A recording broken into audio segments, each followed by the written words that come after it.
다시 그동안 나누지 못했던 마가복음 말씀으로 다시 돌아옵니다. 마가복음 12장 35절부터 37절입니다. 우리 같이 교독하시도록 하겠습니다. 예수께서 성전에서 가르치실새 대답하여 이르시되 어찌하여 서기관들이 그리스도를 다윗의 자손이라 하느냐. 다윗이 성령에 감동되어 친히 말하되 주께서 내 주께 이르시되 내가 내 원수를 내 발 아래에 둘 때까지 내 우편에 앉았으라 하셨도다 하였느니라. 다 같이 다윗이 그리스도를 주라 하였은즉 어찌 그의 자손이 되리라 하시니 많은 사람들이 즐겁게 듣더라. 네, 아멘. 사람들이 사탄이나 귀신과 같은 영적 존재들에서 대해서 나타내는 반응은 크게 두 가지입니다. 지나치게 두려워하거나 혹은 그 반대로 그 사탄의 존재 자체를 인정하지 않거나 그 능력을 간과하는 것입니다. 물론 둘 다 문제입니다. 그런데 진짜 문제는 사탄의 존재나 능력을 무시해버리거나 간과하는 것입니다. 사실 우리가 알고 있고 또 수도 없이 들었던 바처럼 이 세상에서의 우리의 삶은 눈에 보이는 것이 전부가 아닙니다. 우리의 삶의 이면에는 눈에 보이지 않는 영적 전투가 있는 것이죠. 따라서 눈에 보여지는 대로만 늘 판단하고 말하고 행동을 하게 되면 우리는 자신도 모르는 사이에 사탄의 전략에 넘어가고 마는 것입니다.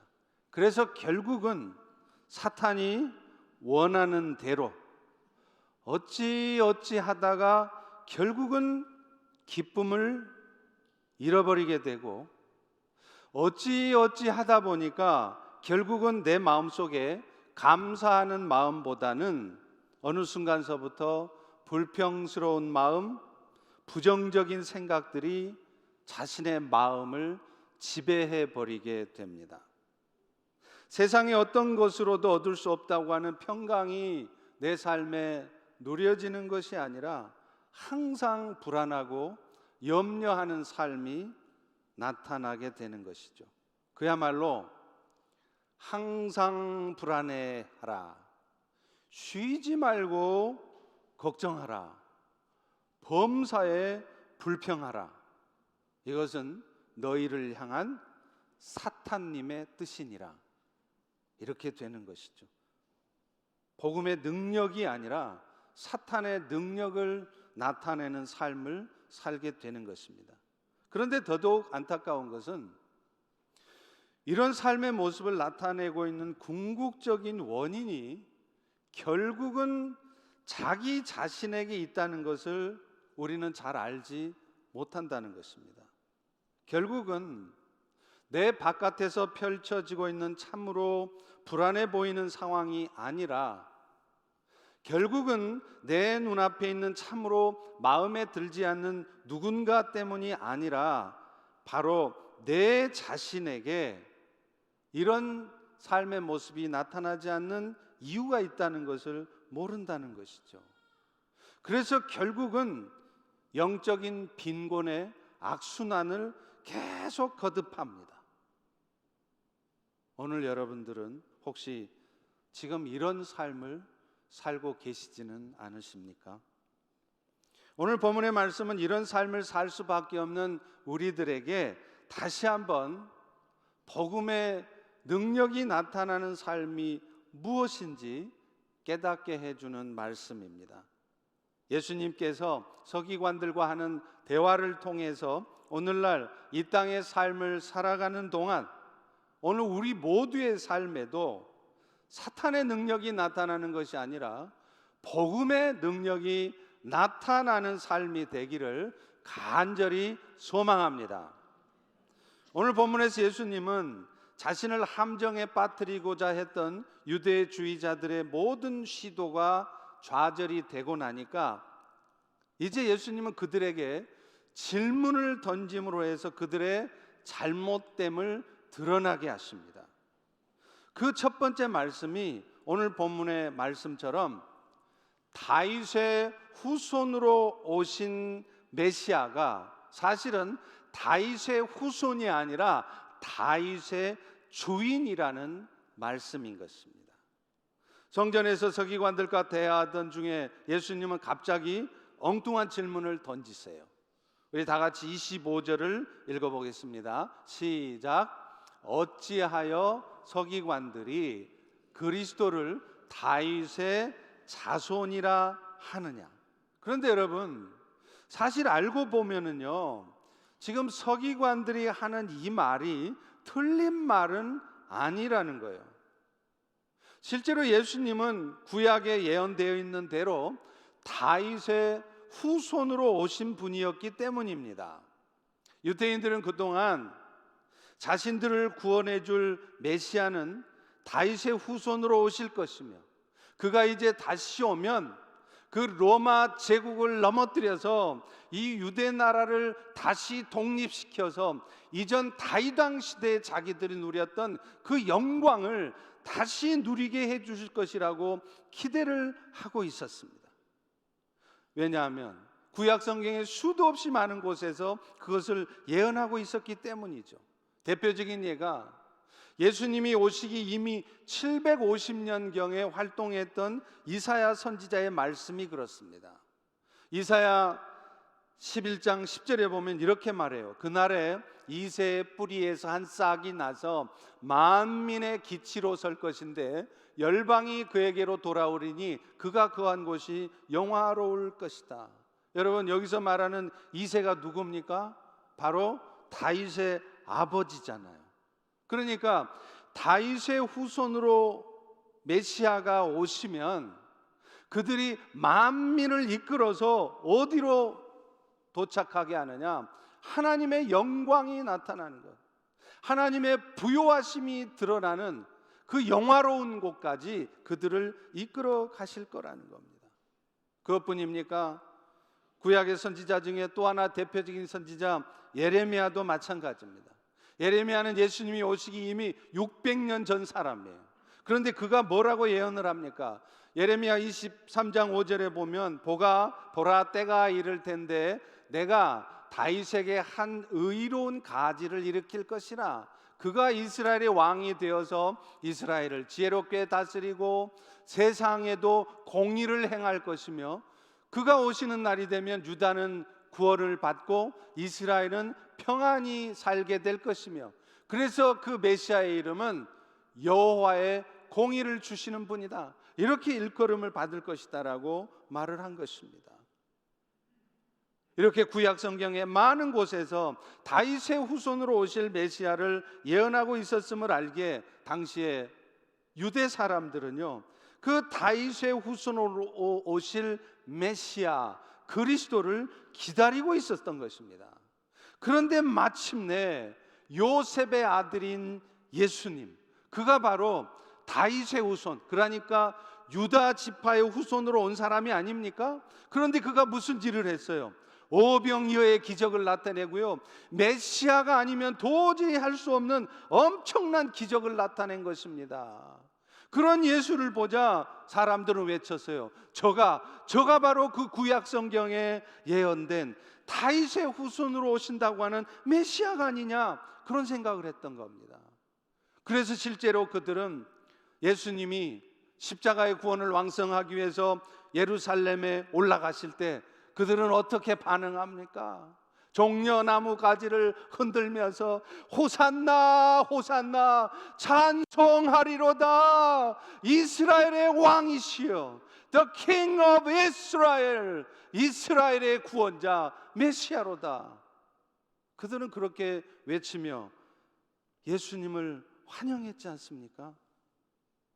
그런데 지금 예수님은 이런 서기관들의 말이 마치 틀린 말인 것처럼 왜 그리스도를 너희는 다윗의 후손이라 하느냐 이렇게 따져 물으시는 것입니다. 그런데 지금 예수님이 이 말씀을 하시는 이유는 그리스도가 다윗의 후손으로 오실 것이라는 그 구약의 말씀이 틀렸다는 것을 말하는 것이 아니라, 그리스도께서는 비록 육신적으로는 다윗의 후손으로 올지언정 그분은 영적으로는 다윗의 주인으로, 이스라엘의 주인으로, 세상의 구원자로 오시는 분이라는 것을 말씀하시려는 것이었어요. 이것을 위해서 예수님은 다윗이 썼다고 하는 시편 110편의 말씀을 인용해서 설명을 하십니다. 우리 다 같이 36절을 읽어보겠습니다. 시작. 다윗이 성령에 감동되어 친히 말하되 주께서 내 주께 이르시되 내가 너의 원수를 너의 발 아래 둘 때까지 내 우편에 앉았으라 하셨도다 하였느니라. 그런데 여러분, 이 다윗이 시편에서 하신 말씀을 살펴보기 전에 우리가 한 가지 알고 넘어가야 될 게 있어요. 이 시편의 말씀은 그저 다윗이, 똑똑한 다윗이 미래를 내다보는 차원에서 자기 생각대로 말한 것이 아니라는 것입니다. 하나님의 영이신 성령께서 다윗의 입술을 통하여서 대신 말씀하게 하신 것이지 사람의 말이 아니라는 것이죠. 그렇다면 성령께서 다윗을 통해서 말씀하신 내용은 무엇입니까? 바로 다윗의 후손으로 오실 그리스도께서는 사실은 다윗의 주인이시라는 것을 말씀하는 것입니다. 실제로 시편 110편 1절에 보면 오늘 본문은 36절의 말씀과는 조금은 달라요. 거기 보면 이렇게 되어 있습니다. 여호와께서 내 주에게 말씀하시기를 내가 너의 원수들로 너의 발판이 되게 하기까지 너는 내 오른쪽에 앉아 있으라, 이렇게 말씀하고 있어요. 그러니까 이 말은 곧 오늘 본문 36절의 앞부분에 나오는 주께서라고 하는 것은 시편 지금 110편 1절의 말씀처럼 여호와를 의미하는 것입니다. 그렇다면 그 여호와께서 내 주께 말씀하셨다고 할 때 그 내 주는 누가 되겠습니까? 바로 다윗의 후손으로 오실 그리스도를 말하는 것이죠. 결국 다윗은 자신의 후손으로 오실 그리스도를 까마득하게 몇백 년이 흐른 다음에 자기의 후손으로 오실 그리스도를 자신의 주인이라고 말하고 있는 것입니다. 그래서 예수님은 이 시편의 말씀을 통해서 그리스도로 오신 예수님은 사실은 다윗뿐만 아니라 이 세상의 주인으로 오신 분이라는 것을 말씀하시려는 것이에요. 다시 말하면 예수님이 이 땅에 오신 것은 지금 유대 사람들이 기대하고 있는 것처럼 그저 이스라엘이라고 하는 한 나라를 로마의 압제로부터 건져내서 그들로 하여금 이전에 다윗 왕 시절에 누렸던 그 엄청난 영광, 그 엄청난 부유한 삶을 누리게 해주는 분이 아니라 다윗 왕국의 재건과는 비교할 수 없을 만큼 고귀한 일, 다시 말하면 한 나라가 아니라 온 인류를, 세상 나라를 구원하는 일로 오신 분이라는 것을 말씀하는 것이에요. 결국 예수님은 자신이 비록 육신적으로는 다윗의 후손으로 오셨지만 실제적으로는 다윗을 능가하시는 하나님의 아들이시고 또 이스라엘 나라 한 나라뿐만 아니라 세상을 구원할 메시아라는 사실을 계시하신 것입니다. 따라서 지금 예수님 이분은 그저 다윗에 종속된 다윗의 밑에 까마득한 그런 후손이 아니라 다윗의, 아니 온 세상 나라의 주인이시라는 것을 의미하는 것이죠. 이것은 예수님께서 이 36절의 말씀을 통해서 인용한 시편 말씀 중에도 나타나요. 하나님께서는 다윗의 주인 되신 그리스도에 대해서 말씀하시기를 뭐라고 말씀하시냐면 너의 원수들로 너의 발판이 되게 하기까지 너는 내 오른편에 앉아 있으라, 이렇게 말씀을 하십니다. 여러분, 고대 사회에서 정복자는요, 패배한 상대 집권자들의 목을 발로 밟음으로써 그들의 승리를 상징하는 거예요. 그 패배자들의 목을 밟음으로 해서 나는 승리했다, 그러나 너는 패배자라는 것을 보여주는 것입니다. 그런데 지금 하나님께서는 뭐라고 말씀하느냐? 너의 원수, 다시 말하면 사탄을 예수님이 무찌르고 목을 밟아 승리하셨다는 것을 말씀하시는 것이죠. 사탄은 오늘도 죄의 유혹을 통해서 사람들로 하여금 죄에 빠지게 만들고요, 그리고 그 죄로 말미암아서 결국에는 이 땅의 삶을 살아갈 때도 고통스러운 삶을 살다가 결국 영원한 멸망에 빠지게 하는 존재입니다. 그런데 그런 모든 사탄의 역사가, 그런 사탄이 예수님의 발 아래 최종적으로 밟힐 날이 온다는 것입니다. 예수님께서 지금 이 시편의 말씀을 인용해서 이스라엘 백성들에게 이 말씀을 하시는 이유가 있었습니다. 앞으로 예수님은 인류를 구원하는 그 일을 위해서 이제 십자가에서 죽으실 것입니다. 사탄과 죽음의 세력에게 자신을 내어드리겠죠. 이것은 공의의 하나님이 요구하신 바입니다. 율법이 요구하고 있기 때문에 반드시 예수님이 하셔야 되는 일인 것이에요. 그분은 자신 스스로는 죄가 없으신 분이었지만 인간의 죄를 대속하기 위해서는 스스로 십자가의 죽음을 택하셔야만 했던 것이죠. 자, 그런데 인류의 죄의 대가를 대신 치르기 위해서 예수님은 십자가에 죽으셨지만, 그러나 예수님의 십자가의 죽음이 끝이 아니었다는 것입니다. 예수님은 그 죽음을 이기시고 부활하심으로 말미암아 결국에는 죽음을 갖고 장난을 치는 사탄의 권세를 정복하신 분이라는 거예요. 그래서 예수님은 자신의 십자가의 죽음 후에 어쩌면 그렇게 십자가에 힘없이 죽는 자신의 모습을 보고 실망하고 낙심하는 이스라엘 백성들을 걱정하는 차원에서 나는 결코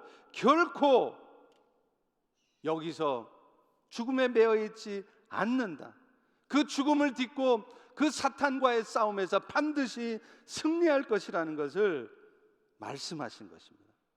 실제로 그렇지 않습니까? 유대 사람들뿐만 아니라요, 심지어 예수님의 제자들까지도 수도 없이 예수님으로부터 말씀을 들었습니다. 3년 동안이라 예수님과 동거동락하면서 예수님의 말씀을 들었어요. 그런데 그랬던 그들이 막상 예수님께서 십자가에 힘없이 돌아가셨을 때 그들은 어떤 반응을 보였습니까? 예수님을 저주까지 했습니다.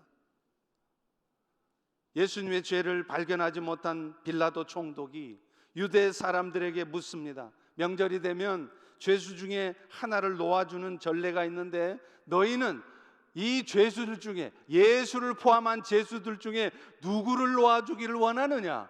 그렇게 물었을 때 그때 그들은 뭐라고 대답합니까? 예수님이 오병이어의 기적을 통해서 그들의 배를 불려주고 그들 앞에 놀라운 기적을 행했을 때는 그렇게도 예수님을 따르고 쫓았던 호산나 the King of Israel 이렇게 외쳤던 그들이 뭐라고 대답을 합니까? 저 강도는 풀어주고 오히려 저 예수를 십자가에 못 박으라는 것입니다.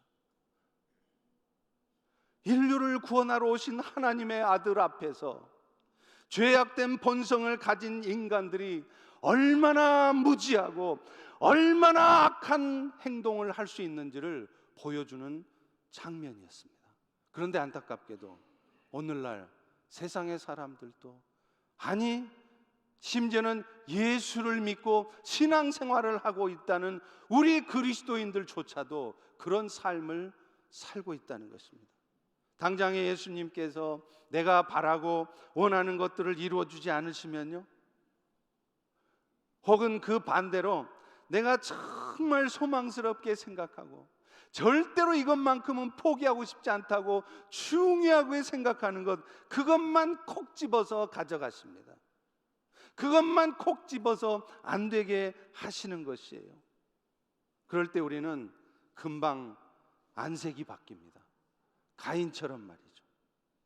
죽은 자도 살리시고 없는 것도 있는 것처럼 부르시는 주님이시라면, 또 어제나 오늘이나 영원토록 동일하게 우리를 사랑하시는 주님이시라면 왜 이런 상황이 내 삶에 발생하게 하셨는지, 왜 그런 전능의 하나님은 이런 것 하나 이루어 주시지 못하는지, 왜 그 주님은 내가 그것을 얼마나 소중하게 여기는 줄 뻔히 알면서 그것만 콕 집어서 가져가시는지 이해할 수 없다고 그 전능하신 완전하신 하나님 앞에 불평하는 것입니다. 마치 아이스크림을 달라고 조르다가 그것을 주지 않는 엄마에게 삐친 아이들처럼 전능하고 완전하신 하나님 앞에서 등을 돌려 앉아 있는 것입니다. 여러분, 얼마나 안타까운 일입니까? 오늘 우리도 어쩌면 마치 예수님 당시에 그렇게 예수님을 따랐으면서도 자신들의 기대와는 다른 모습을 예수님이 보여주자 금방 십자가에 예수님을 못 박으라고 했던 그들과 오늘 우리가 어쩌면 하나도 다를 바가 없다는 것입니다. 그러나 우리 예수님은요, 사탄과의 싸움에서 이미 최종적인 승리를 거두신 분이십니다. 그래서 마침내 다시 오셔서 이 죄와 사망이 주도하는 이 세상을 심판하시고 새 하늘과 새 땅을 이루실 것입니다. 그리고 무엇보다도 중요한 것은요, 그분은 그 날이 이루어질 때까지 이 세상을 향한 통치권을 가지고 오늘도 이 세상을, 혹은 우리의 삶을, 오늘 여러분의 삶을 아버지의 뜻 가운데로 이끌어가고 계시다는 것이에요. 오늘 우리가 정말로 들어야 될 또 하나의 복음이 바로 이것입니다. 오늘 우리는 사실 복음이라는 말을 참 많이 하지 않습니까? 그런데 오늘날 우리가 알고 있는 복음은요, 그저 예수님이 십자가에 죽으셨고 그래서 그 예수님을 믿음으로 우리가 죄 용서함 받고 천국 간다는 정도예요. 그러나 여러분, 그것은 복음의 전부가 아닙니다. 분명 복음인 것은 맞습니다. 그런데 우리가 놓치고 있는 진짜 복음이 있다는 것이에요. 그 예수님이 죽음을 이기시고 부활하심으로 사탄과의 싸움에서 이미 승리하셨다는 것이며, 또한 다시 오셔서 세상을 심판하시고 영원한 나라를 이루실 때까지 우리와 함께 하시고 우리의 삶을 지금 이 순간에도 한순간도 놓치지 않고 이끌어 가신다는 거예요. 그리고 무엇보다도 그렇기 때문에 오늘 우리의 삶에도 그 예수님의 승리가 누려지고 나타날 수 있다는 것입니다. 그런데 이 사실을 알지 못하거나 굳건하게 붙들지 못할 때 우리는 비록 예수 믿어 천국은 갈지 모르지만 이 땅에 사는 동안에는 세상 사람들과 별반 다르지 않게 사는 거예요. 다시 말하면 복음의 능력을 나타내는 것이 아니라 맨날 사탄에게 속아서 사탄의 밥이 되어서 사탄의 능력을 나타내는 삶을 살게 된다는 것입니다. 사랑하는 성도 여러분, 우리 하나님께서는요, 예수님을 영광스러운 자리로 돌아오게 하신 후에 다시 오셔서 이 세상을 심판하실 때까지 보좌 우편에서 이 세상을 아버지의 뜻 가운데 다스려 가도록 하셨습니다. 그래서 여러분, 너무나 잘 아시는 마태복음 28장 18절부터 20절의 말씀을 보면 그것을 말씀하고 계시지 않습니까? 오늘날 우리 펠로우십 교회의 존재 목적, 모든 족속으로 제자를 삼으라는 우리 펠로우십 교회의 목적이 바로 마태복음 28장 이 말씀에서 나왔잖아요. 그런데 예수님은 유언과도 같은 이 말씀을 하시기 전에 뭐라고 말씀하십니까? 예수께서 말씀하여 이르시되 하늘과 땅의 모든 권세를 주셨으니. 이 세상의 일들이 마치 사탄이 주도하고 사탄의 마음대로 돌아가는 것 같지만 그렇지 않다는 거예요. 사탄을 이미 이겨내오신 승리하신 예수님께서 이 세상을 향한 하늘과 땅의 모든 권세를 가지고 오늘 또 이 세상을, 오늘 또 여러분 개인의 삶을 정확하게 이끌어가고 계신다는 것입니다. 그러므로 너희가 할 일은 뭐라고요? 너희는 모든 족속에게 가서 제자를 삼아라. 그리고 그것을 위해서 먼저는 복음을 전해 성삼위 하나님의 이름으로 세례를 주고, 세례만 주고 끝나는 것이 아니라 이제는 세례 받은 자들이 마땅히 하나님의 자녀답게 살아갈 수 있도록 그들에게 가르치라는 것. Teach to obey. 그래서 그들의 삶에 실제적으로 거룩한 삶이 나타나게 하라는 것입니다. 그것이 바로 오늘날 펠로시 교회의 목적이고 여러분 한 분 한 분의 인생의 궁극적인 목적인 것입니다. 그런데 중요한 말씀, 이 말씀을 하시면서 예수님께서 한 가지 붙인 약속이 있어요. 그게 뭡니까?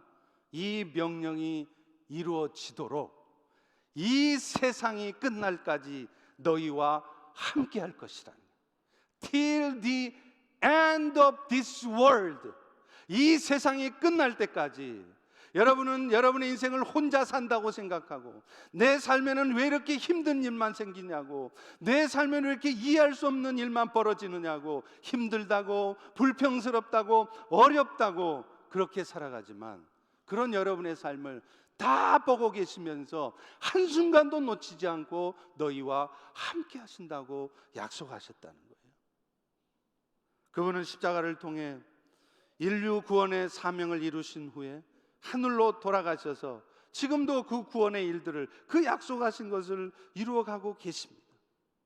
그래서 오늘 또 피곤한 삶을 사는 여러분들의 삶을 고통 가운데 방치해 두고, 여러분이 혹여 죄가 좋아서 죄 가운데 살아가는 것을 내버려 두시는 것이 아니라 오늘도 여러분의 삶을 아버지 하나님의 뜻을 이루는 삶이 되어지도록 신실하게 이끌어가고 계신다는 것이에요.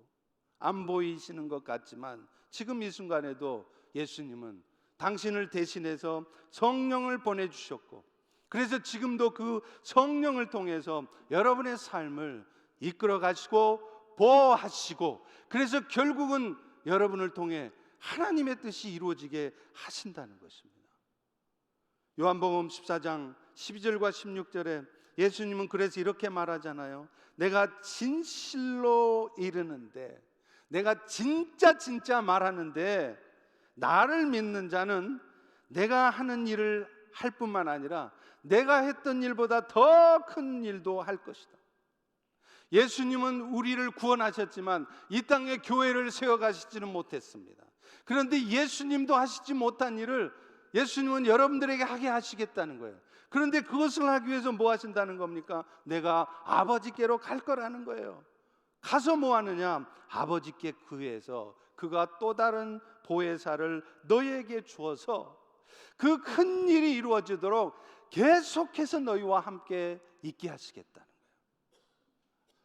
그 또 다른 보혜사는 누구겠습니까? 바로 그리스도의 영이신 성령이시라는 거예요. 그래서 오늘 우리 안에는 지금도 그리스도의 영이신 성령께서 와 계십니다. 그래서 그분은 오셔서 아무 일도 안 하고 뒷짐지고, 여러분이 힘들어하고 고통스러운 일을 당하면 그거 쳐다보면서 아, 쌤통이다, 내가 그럴 줄 알았다 이러면서 즐겨하시거나, 여러분이 죄 가운데 있다고 그래서 너 죄 짓네 하고 가만히 방치해 놓으시지 않다는 거예요. 여러분의 삶이 한순간도 놓침없이 아버지 하나님의 뜻이 이루어져 가도록 여러분의 삶을 이끌고 계신다는 거예요. 비록 잠시 고통 가운데 있을지라도, 어쩌면 내가 정말 바라는 결과가 없을지라도 지금도 여전히 여러분을 향한 아버지 하나님의 뜻을 성령께서는 이루어가고 계신다는 것입니다. 그리고 무엇보다도 그 과정 속에서 결코 사탄이 어떤 역사를 벌여놔도 궁극적인 아버지의 뜻을 무너뜨릴 수 없다는 것입니다. 여러분, 진짜 복음의 능력은 바로 그런 궁극적인 승리를 한순간도 놓치지 않는 그 예수님을 계속해서 바라보며 살아갈 때 나타나는 것입니다. 그럴 때 우리는요, 어떤 상황에서도 낙심보다는 기쁨을 갖게 됩니다. 걱정하고 염려만 할 시간에 기도하게 될 것이며, 또 모든 상황에서 만족하지 못해서 맨날 입만 열었다 그러면 불평의 말을 쏟아내고 머릿속에는 온통 부정적인 생각으로 가득 차는 것이 아니라 오히려 그런 상황에서도 감사의 말을 뱉어내는 것입니다. 여러분, 이것이 바로 복음의 능력이에요. 그런데 안타깝게도 이 복음을 알지 못할 때 우리는 천국 가는 것조차 두려워하면서 그야말로 일생에 매여서 우리 인생에 벌어진 일에 이리 휘둘리고 저리 휘둘리면서 그렇게 종노릇하는 삶을 살아간다는 것입니다. 히브리서 2장 14절 15절에도 예수님이 왜 사람의 모습을 입고 이 땅에 오셨는지 그 이유를 말씀하지 않습니까? 그 예수님도 또한 여러분과 같은 모양으로 혈과 육을 함께 지니신 이유는 뭐냐? 죽음을 통해서 죽음의 세력을 잡은 자 곧 마귀를 멸하시고, 그래서 죽기를 무서워함으로 한평생을 매여서 종노릇하는 모든 사람들을 놓아주게 하시려고, 그것을 위해서 예수님이 오셨다는 거예요. 여러분, 사실 그렇지 않습니까? 오늘 세상의 사람들이 살아가는 모습을 한번 보세요. 심지어는 예수를 믿고 산다는 우리의 모습을 가만 진지하게 한번 돌아보십시다. 우리가 지금 어떻게 살고 있습니까? 마치 히브리서 2장 말씀처럼 죽기를 무서워합니다. 천국에 간다고 했는데도 천국을 안 가려고 하는 거예요. 죽는 게 무서우니까. 그것뿐입니까? 한평생을 메어서 종노릇하며 죽으라고 살아가는 것입니다. 예수님은 이런 우리들의 삶을 놓아주려고, 그런 삶에 빠지지 않고 우리의 삶에도 진짜 복음을 아는 사람의 삶이 어떤 삶인지를 보여주시려고 오셨다는 것이에요. 어떤 사람이 밤길을 가다가 발을 헛디뎌서 낭떠러지에 떨어지고 말았어요.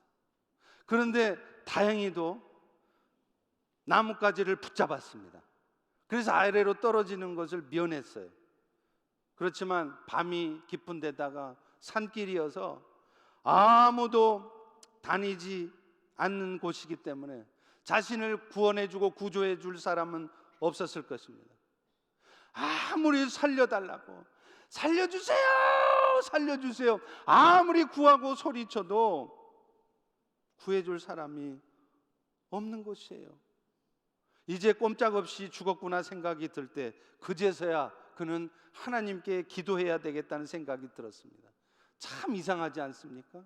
그런 상황에 처하면 곧바로 하나님 도와주세요 하고 기도부터 나와야 될 텐데 소리 다 질러보면서 나를 좀 살려달라고 이렇게 저렇게 다 해보고 나서, 그러고 나서 안 되니까 그제서야 하나님을 찾는 거예요.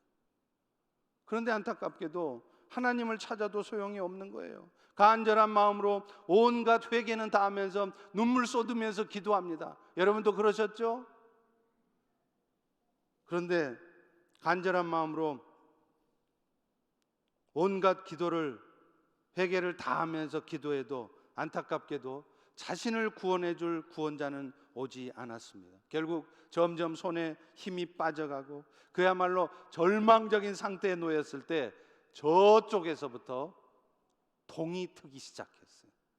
날이 밝아지기 시작한 것입니다. 그때 그는 희미하지만 자신이 매달려 있는 낭떠러지의 밑을 쳐다보았고 그 순간 그는 놀라지 않을 수 없었습니다.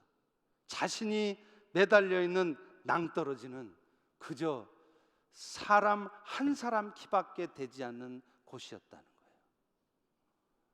거예요. 여러분, 얼마나 웃기는 얘기입니까? 그런데 사실 오늘날 우리의 모습이 어쩌면 이 사람하고 똑같은지 몰라요. 지나고 보면, 알고 보면 별거 아니에요. 그런데 지레 겁을 먹습니다. Too serious, 아주 심각해가지고. 그런데 지나놓고 보면 별일도 아니었던 것이에요. 그래서 두려워하고 불평하고 원망만 하다가 결국은 믿음에서 멀어지고 복음의 능력이 아니라 사탄의 능력을 나타내는 삶을 살아가고 있는 그런 우리의 모습일 수 있다는 것입니다. 사랑하는 성도 여러분, 오늘 우리가 다시 한번 기억하고 들어야 될 복음이 이것입니다. 예수님은 우리의 죄를 대속하고 구원하시기 위해 이 땅에 오신 하나님의 아들이십니다. 그리고 그분은 그것을 위해서 십자가에서 여러분을 대신해서 대속의 죽음을 당하셨습니다. 그러나 그분은 그 죽음에 묶여 계시지 않았습니다. 죽음을 이기고 부활하셨습니다. 그리고 이 세상을 심판하시기 위해서 다시 오셔서 저와 여러분 우리 모두를 영원한 나라의 백성으로 살아가게 하실 것입니다. 할렐루야, 할렐루야. 그런데 한 가지 더 기억해야 할 것이 있습니다. 그분은 그때까지 놀고 계신 것이 아니라는 것이에요. 오늘 본문의 말씀처럼 그분은 지금도 보좌 우편에 앉아 계십니다. 여러분, 예수님이 보좌 우편에 앉아 있다는 말씀은 그저 예수님이 하나님 옆에 좋은 의자, 그럴듯한 의자 하나 갖다 놓고 앉아 있다는 얘기가 아닙니다. 여러분, 하나님은 영이신데 모습이 없으신데 어디가 오른쪽이고 어디가 왼쪽인 것을 구분합니까? 보좌 우편에 계시다는 것은 결국 예수님께서 하나님의 오른팔이 되어서 하나님의 통치권을 위임받으셨다는 거예요. 그런데 그 예수님은 그 통치권, 하늘과 땅을 다스리는, 결국에는 당신의 뜻대로 다스려 가고야만은 그 엄청난 권세를 가지시고 무엇을 하시냐는 거예요. 오늘 이 자리에 앉아 있는 여러분의 삶을 이끌어가고 계시고 여러분의 삶이 잘못되지 않도록 오늘 또 중보하고 계시며 여러분의 삶이 지금은 다른 모습일지라도 궁극적으로는 하나님의 뜻을 이루는 삶이 되도록 이끌어 가신다는 것입니다. 자신을 대신해서 성령을 보내주셔서 성령께서 그 일을 하도록 하고 계신다는 것입니다.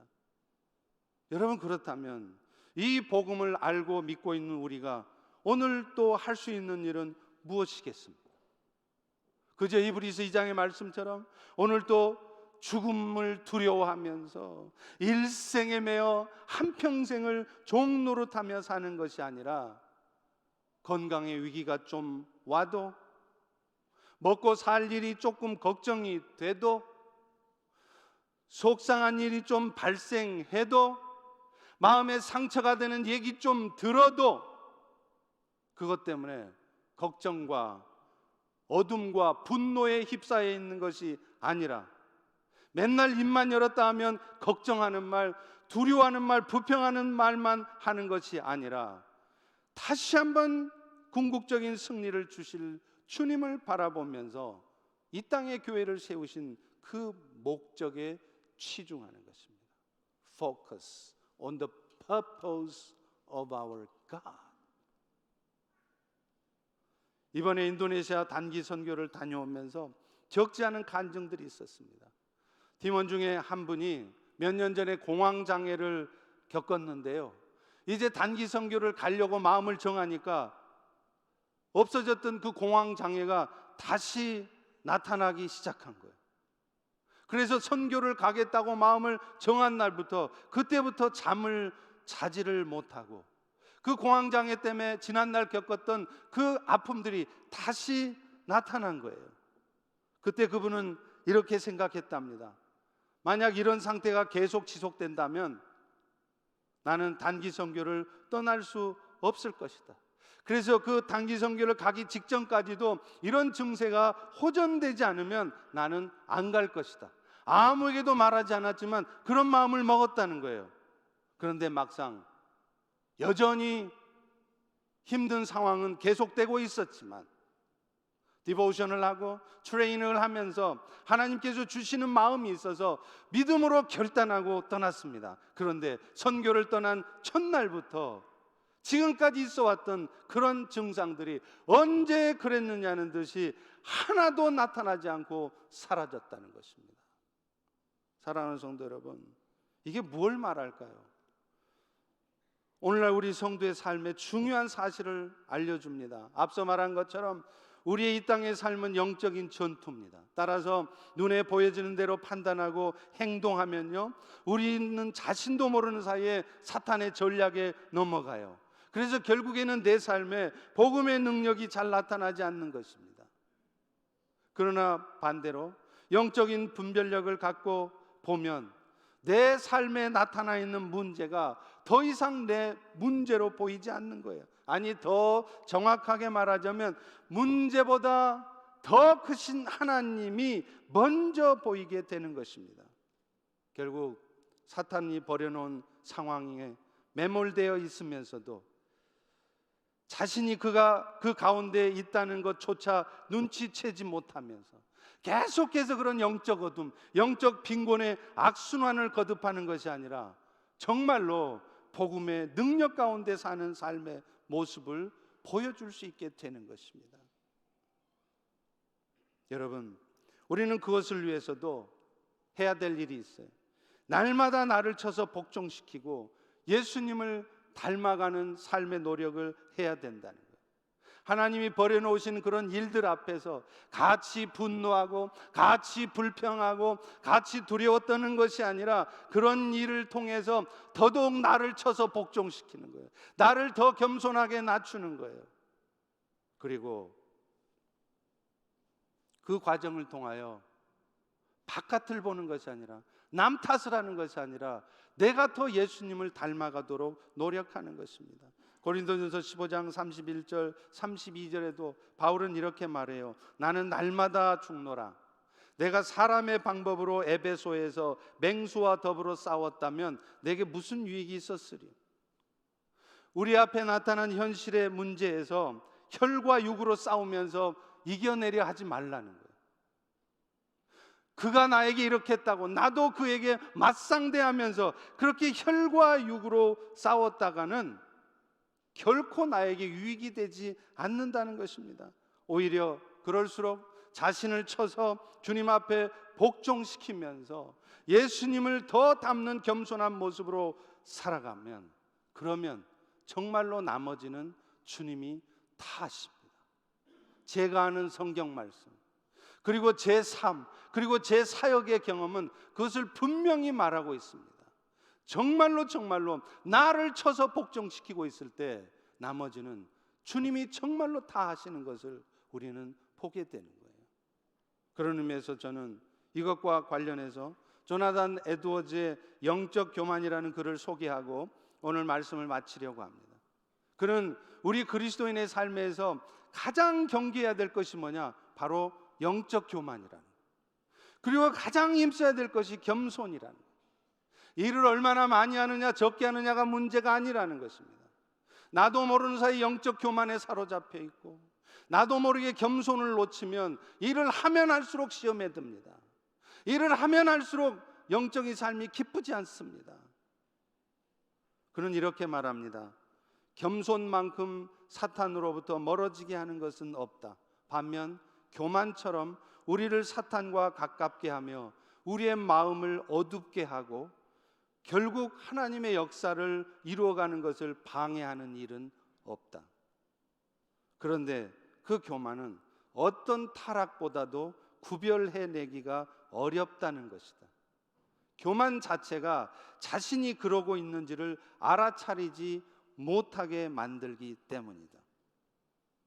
영적으로 교만한 사람은 자신이 생각하고 있는 것이 항상 옳다고 생각하며 그래서 좀처럼 다른 사람들의 가르침을 받아들이려 하지 않는다. 대신에 다른 사람들의 허물에 대해서는 말하기를 좋아하는데 이것은 오히려 그 사람들의 거룩을 방해하게 만든다. 이에 비해서 겸손은 타인의 죄에 대해 정죄하거나 미움을 갖기보다는 먼저 긍휼과 안타까움을 갖게 만든다. 대신에 자신 안에 있을지도 모를 죄를 바라보면서 그것을 걱정하게 한다. 무엇보다도 남의 모습에 대해서 왈가왈부할 여유가 없는 것이다. 그리고 세상에서 자기가 해야 될 자신의 의무에 대해서만 생각하며 홀로 묵묵히 천국을 향한 삶을 살아간다. 온 세상이 자신을 저버린다 할지라도 말이다. 기도하겠습니다. 사랑의 주님, 오늘 우리는 예수를 믿고 살아가면서도 때로는 우리의 삶이 복음의 능력을 나타내서 우리에게 명령하신 말씀처럼 항상 기뻐하고 쉬지 말고 기도하고 범사에 감사하는 삶이 아니라 오히려 사탄의 능력을 나타내는 삶이 되어 있지 않는지 돌아보게 하시니 감사합니다. 늘 우리 자신을 스스로 쳐서 주님 앞에 복종하게 도와주시고 늘 겸손한 마음과 자세로 신앙생활을 해나갈 때 오히려 우리를 통하여 복음의 역사가 나타나고 복음의 능력이 나타나게 하시고 그래서 정말로 주님이 일하신다는 것을 우리 모두가 경험할 수 있도록 은혜 베풀어 주시옵소서. 예수님의 이름으로 기도합니다. 아멘. 우리